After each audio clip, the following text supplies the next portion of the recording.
MSD 6 में आज हम लखनऊ में उर्दू साहित्य का विकास इस विषय पर चर्चा करेंगे।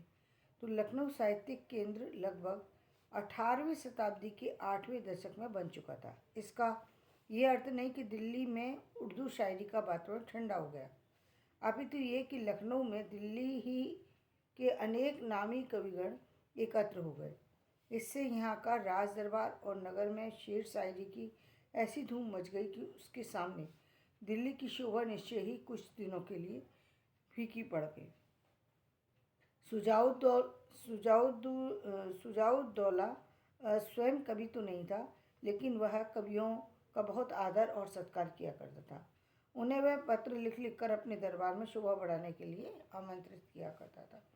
इससे बेरोजगार हो रहे कविगण लखनऊ की ओर बढ़ते चले जा रहे थे।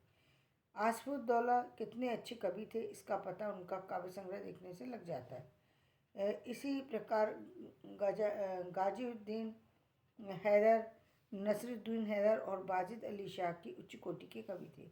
बाजिद अली शाह ने तो लगभग 100 पुस्तकें लिखी हैं।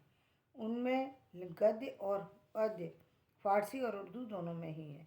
दिल्ली से जो कवि आ रहे थे उनमें अधिकांश ऐसे थे जो अपनी आयु का बड़ा भाग वहीं व्यतीत कर चुके थे। वे यहाँ आकर पूरी तरह यहाँ के जीवन में घुल मिल ना सके। लेकिन 19वीं शताब्दी के पहले चरण में लखनऊ का दरबार पूर्ण रूप से स्थापित हो चुका था। वहाँ का जीवन एक नए सांचे में ढल चुका था। यही कारण है कि जो भी कविजन यहाँ बाहर से आए उन्होंने यहाँ के जीवन का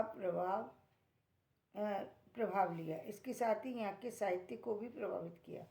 इनमें से मुसहबी, जुर्रत, मीर हसन, इंशा, रंगी और नासिक के साथ साथ आतिश भी थे।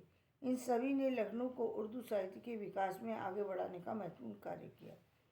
उपर्युक्त कवियों में से अधिकांश ने भाषा की ओर अधिक ध्यान दिया। इससे भाषा को लाभ के बजाय हानि अधिक हुई। यह इसलिए कि इससे भाषा एक बार भी सरलता और सादगी की जड़ से कट कर क्लिष्टता की भूमि पर आ गई। इस दूसरी बात यह कि लखनऊ का दरबार कवियों के आपसी अहंकार से उत्पन्न झगड़ों का अड्डा बन गया। यूँ तो उस समय लखनऊ में राजनीतिक उथल पुथल कम नहीं थी, फिर भी उसमें कहीं अधिक तेज साहित्यिक उथल पुथल दिखाई देने लगी। इस प्रकार प्राय सभी कवि स्वयं की श्रेष्ठ और महान सिद्ध करने के लिए हाथ मारने लगे थे। उस समय लखनऊ की आर्थिक स्थिति दिल्ली के मुकाबले अच्छी थी। फलस्वरूप सामाजिक दशा बड़ी ही ऊंची और आकर्षक थी। समय समय पर मेले ठेले आकर्षक और श्रेष्ठ आयोजन हुआ करते थे। इस प्रकार धार्मिक स्वरूप बड़ी धूमधाम से संपन्न होने लगे। यहाँ की शोक सभाएं तो मुहर्रम की एक माह की चहल पहल के उत्सव की तरह लगती थी। मरसिया, नोहा और सलाम काव्य रूपों का विकास इन्हीं धार्मिक गतिविधियों के फलस्वरूप उल्लेखनीय रूप में हुआ। तो आज हमने इस विषय पर चर्चा की। कल हम लखनऊ केंद्र के प्रसिद्ध कविगण और उनका काव्य इस विषय पर चर्चा करेंगे। तो धन्यवाद। मेरा वीडियो पसंद आए लाइक करें, शेयर करें, सब्सक्राइब करें।